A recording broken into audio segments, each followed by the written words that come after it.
G'day, my name's Swaps, and this is my 6.2.4 disc PvP guide. In this guide, I'm going to cover things like talents and glyphs, gear and enchants, a few add-ons that I use that I think are really helpful for PvP.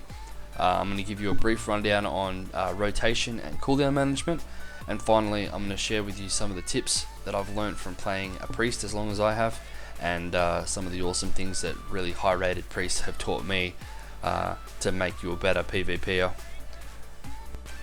Okay, so we're going to have a look at talents and glyphs now. These are the talents and glyphs that I use. By no means am I saying that these are the only ones you can use. These are the ones that I find I have the most success with. So the first one that I take is Spectral Guise. I really like Spectral Guise to help me get fears on other healers. The added benefit of being in stealth makes it harder for them to stop you getting the fear. It's also great as a defensive if you need to get a bit of breathing room from a DPS attacking you. The second talent that I take is Angelic Feather. I prefer this over Body and Soul. It has the 3 charges. It is the same movement speed, and it lasts a little bit longer, and it has 3 charges. Tier 45, I like Surge of Light, primarily because of the way that it synergizes with a few of our other abilities that I'll get into later. But I see some priests like Mindbender for the extra damage that it does, but I don't have, and the mana, I don't really have a problem with my mana, and I prefer the synergy that Surge of Light has, which I'll talk about a little bit later in the video. Tier 60, I like Psychic Scream.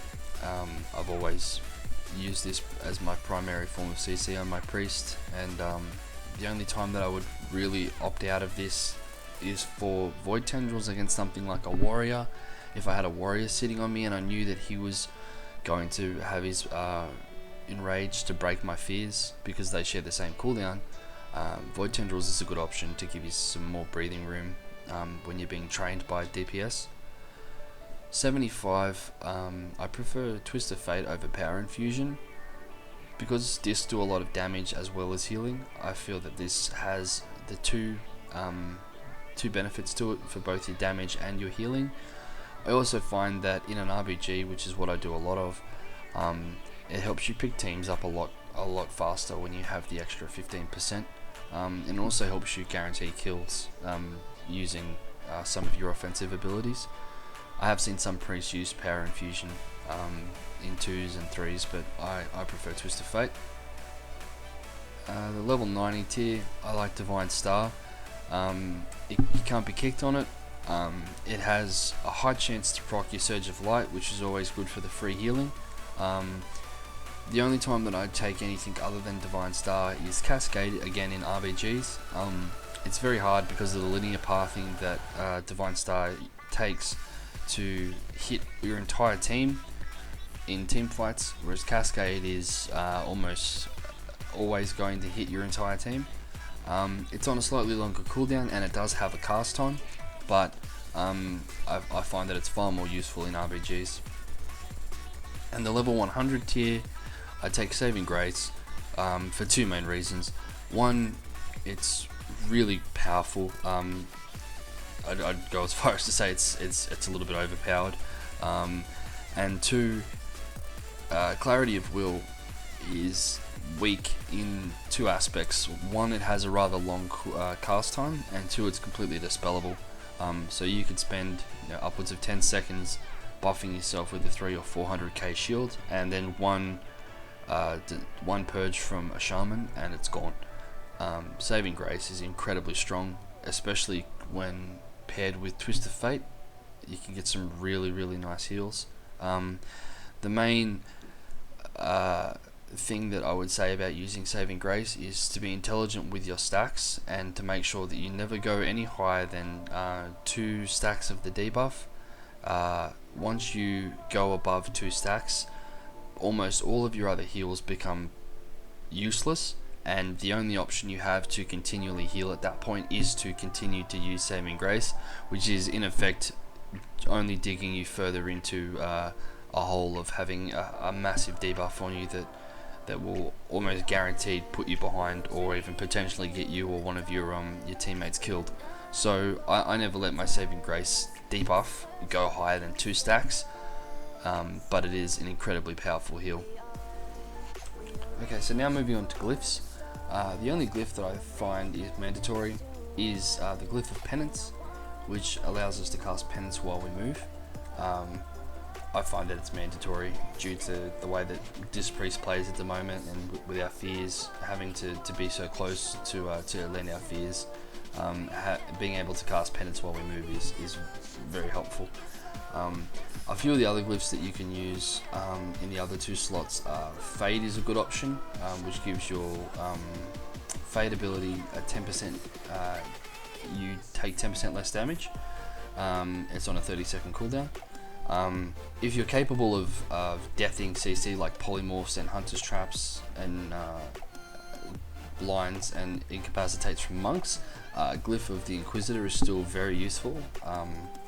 I have a video on this channel that has me deathing a few polys in a video, so if you want some clarification on what deathing is, you could always go and check that video out. Glyph of Master Spell is great against mages and paladins to remove bubble and block. Purification can be useful against certain comps, giving you a second charge of your cleanse, but increasing the cooldown by 4 seconds. And the only other one that I really use consistently, the other 2, are Shadow Magic, which gives your Fade it increases its cooldown by an extra minute, but it gives it 5 seconds of Aura Mastery, which makes you completely immune to interrupts and silences, which is quite handy against melee cleaves. And Weaken Soul I use a lot in my RBGs. It reduces the Weaken Soul debuff on yourself and your target by 2 seconds, which just allows you to have more uptime on your Power Word Shield, which is a main part of Disc Priest healing. So the minor glyphs are pretty irrelevant, but yeah, those are the main glyphs that I use as my Disc Priest. Okay, so in this part of the video, we're going to have a look at gear. And the main thing about gear is primarily whether or not you're going to run the set bonuses or not in PvP. So with Disc, the set bonuses are pretty much useless. You don't really want to run either the 2 or the 4 set, which does give us the ability to grab as much versatility gear as we possibly can. What this means is we're also going to be enchanting our neck, our cloak, and both of our rings with flat versatility to just increase our healing throughput and also decrease the amount of damage that we're going to take. But as far as other stats other than versatility goes, still primarily we're going to want to get as much mastery as possible, and also haste. Haste and mastery are the 2 biggest secondaries. As to which one you can prioritize, I think mastery still is king. Haste is still great though, because you're still going to get quicker flash heals when you do have to cast them, penances and those kind of things. But you know, with Divine Aegis and Power Word Shield being our biggest form of healing or mitigation, our mastery directly affects that, so that's what you're going to want to aim for. And as far as spirit goes, I find that having I have the spirit neck because it has a lot of haste on it, and I also have the ring that has haste spirit. And I find that's enough for me in most RPG team fights. I don't, and in 2s and 3s in arena, I don't find myself running out of mana faster than any other healer. And to be fair, discs in RPGs especially should always kind of be a little bit lower on the mana pool towards the end of RPG fights, mostly because of Master Spell having such a monstrous mana cost. But it is so crucial to winning team fights in RPGs. So yeah, as far as gearing goes, I would recommend if you are not human, I recommend using the PvP trinket that has versatility on it, just because it has such a monstrous amount of versatility. And your second trinket, I prefer the versatility procs intellect trinket over the intellect on use versatility trinket, just because I find having that passive versatility a lot better. But I do still think that if you're lucky enough to get the accolade trinket, and you got an accolade that had something like intellect and mastery, that would be better than this accolade, the dominance insignia, which is the versatility, and then procs intellect. Again, this is just my personal opinion, and I have a lot of success with my priest running his gear this way. So again, I'll just show you. It's haste first on the helm, it's haste spirit on the neck, enchanted with versatility. Shoulders are verse mastery. Cloak is haste mastery. Chest is haste mastery. Wrists crit versatility. I have the that's the other thing. I have the main hand and the offhand, but I also have the two-hander as well. It's a very negligible difference between the two. I do think that I think the main hand offhand has a little bit more haste, but maybe it's the staff. The staff has a little bit more haste, but it's negligible. I think a lot of it comes down to cosmetic. Do you prefer the two-handed polearm, the two-handed staff, or the main hand offhand? Anyway, so yeah, I have the main hand offhand there. I have the crit versatility gloves. I have the versatility mastery belt. I have versatility mastery pants. I have crit verse on my boots. My first ring has crit haste, enchanted for verse. My second ring has haste spirit, enchanted for verse. And then because I am horde, I have the insignia, which has versatility, and the insignia of dominance, which has the flat verse and then procs stamina. Procs intellect. My weapon enchant is actually wrong. My weapon enchant should be bleeding hollow for the mastery, but I have the war song. I think I was trying out the war song proc, but it's with this level of gear, it's you hit the haste cap pretty quickly, and it doesn't make that big of a difference, honestly. So yeah, that's gear. Okay, so as far as the add-ons go, I don't use a whole lot of add-ons. I mean, I don't even really use a UI add-on. I like it fairly simplistic. I like my screen clear and not full of damage numbers or healing numbers if I can help it. So the ones that I use and that I've found the least impactful on me getting as much information as I can, but still giving me enough information that I need, are basically so Atlas loot is irrelevant, don't worry about that. For battlegrounds, I can't stress enough how important battleground targets is. It's fundamentally important for a few different reasons. Having a clear display of the enemy team. It's a quick way to snap to see if their rogues are out of stealth or in combat. It's an easy way to see how many people are targeting any one particular player. If you call for, if your target caller calls for a lot of people to be on a healer, you can switch it so it has a target counter, so it tells you how many people are on that target. It marks the healers, it marks the tank or the rogue, it tells you how many stacks the rogue has. It's great for RBGs. So RBGs, there is really one and only add-on in my opinion, and that's battleground targets. You can go one step further and get like healers must die and stuff like that, but I don't think that's necessary. Now, as far as arena add-ons go, I think S Arena is the best. I much prefer this to something than like Gladius or anything like that. So basically what S Arena does, and I can go in game and show you in a minute, S Arena just gives you the basic standard Blizzard arena frames. It enlarges them and it gives you the ability to scale them huge or small. It puts a trinket icon next to them so you can tell when they've used their trinket. It puts a little cast bar next to them so you can see what they're casting, and it puts DR trackers above their cast bar, and that's it. And to me, that's really all I think you need.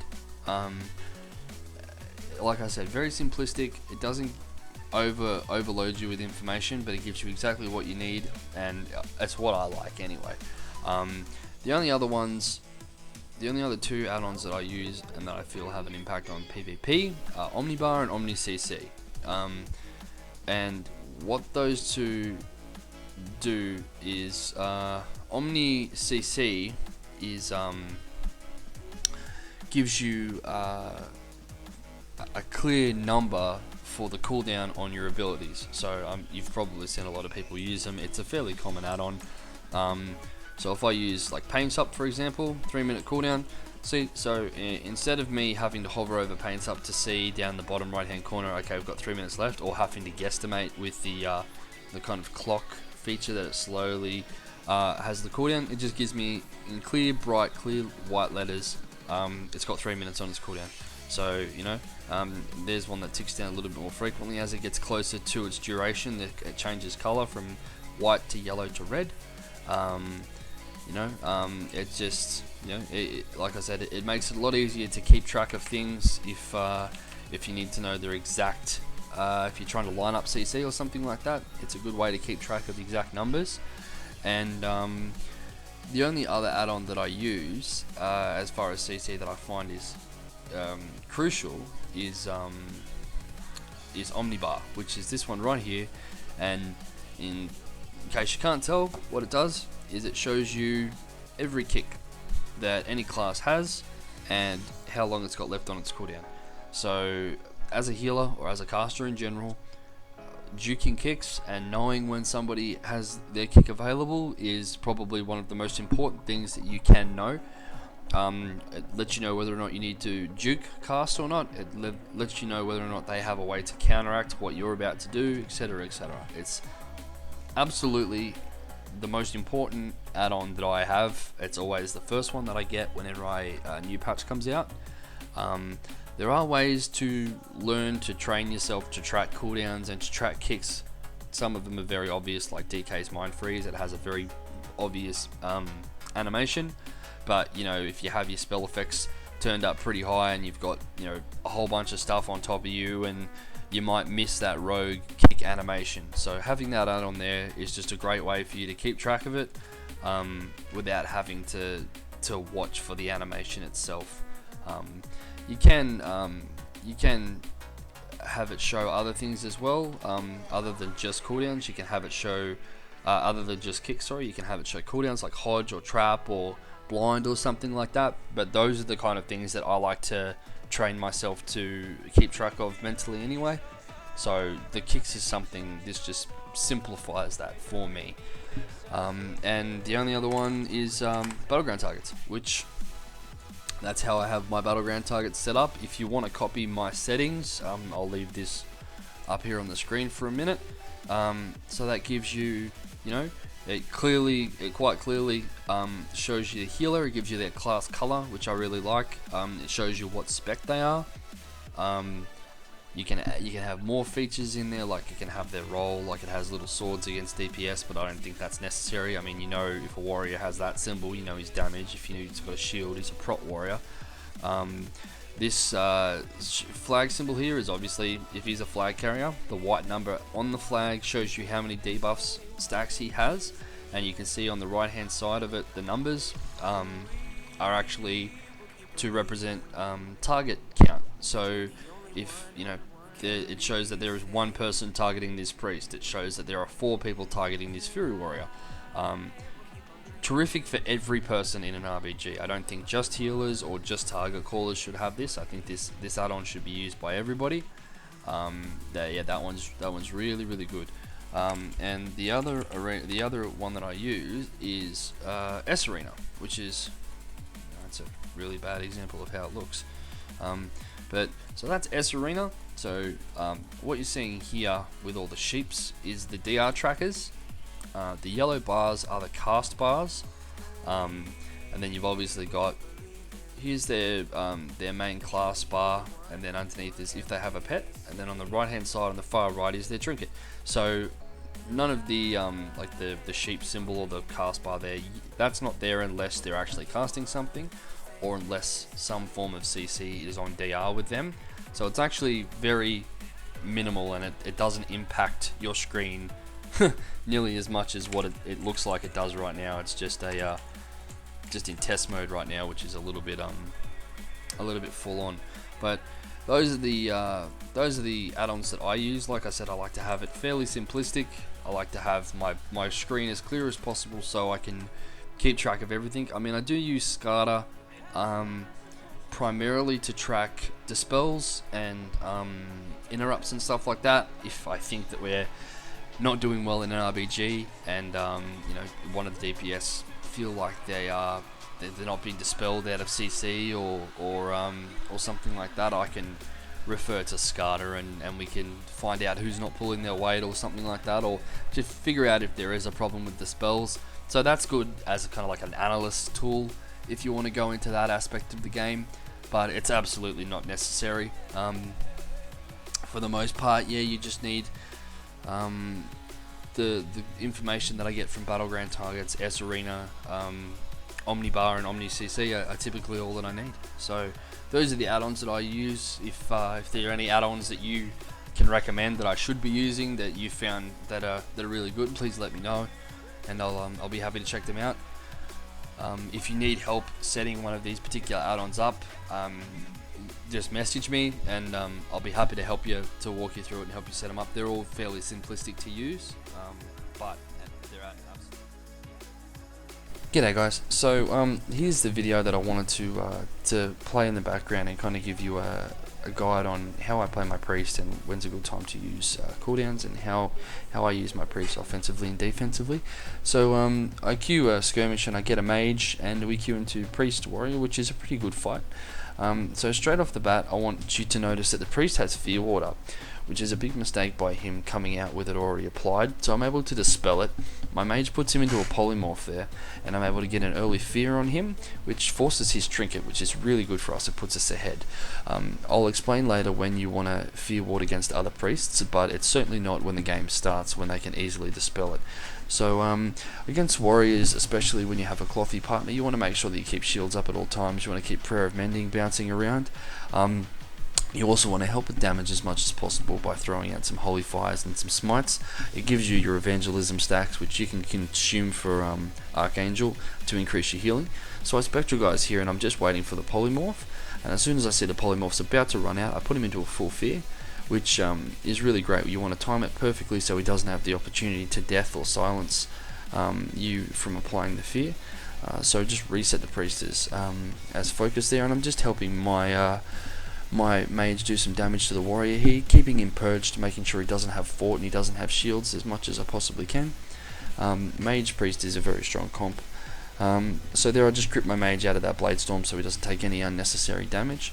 So here again we see we've got him in good positioning, and the warrior is trying to be topped by his priest, so I put him into another fear. It's actually pretty DR'd at that point though. So here, what we see, the priest is about to run in and fear me, so just before he fears me, I press my fear ward. That's pretty much how you want to make sure you always counter a priest's fear, by fear warding at the last second. It does two things. First, it opens you up to being able to counter fear them because their fear has failed, and secondly, it makes sure that you never sit a fear against a priest unless you have lag or bad timing. But that's just something that you will learn to become comfortable with. So again, keeping the enemy priest silenced, and then I put him into another fear there, and again it's DR'd, but he trinkets and puts me into a fear. Topping my mage here, keeping shields on him. You really don't want to let mages or anyone really dip low against the warrior, because once they hit that 20% mark, it's pretty much game over. So again, I'm building up my evangelism stacks with smite here, helping my mage do some damage and also increasing my healing. I really can't stress enough how strong evangelism is, especially at 5 stacks.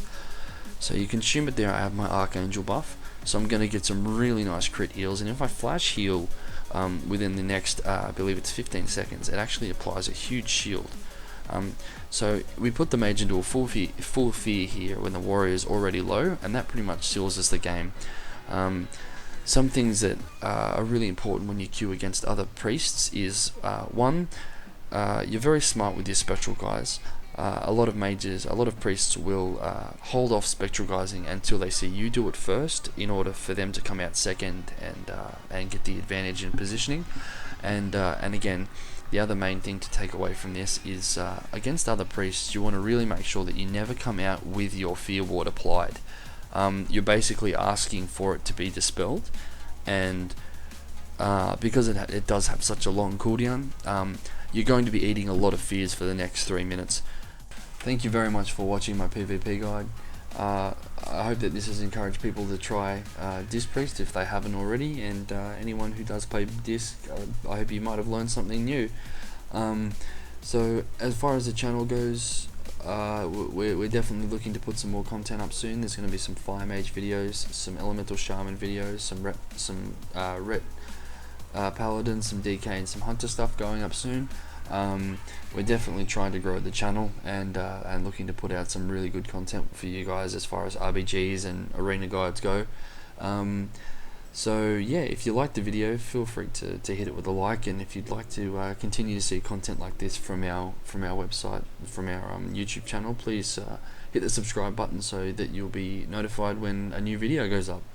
Thanks very much, guys. This is Swaps. Peace.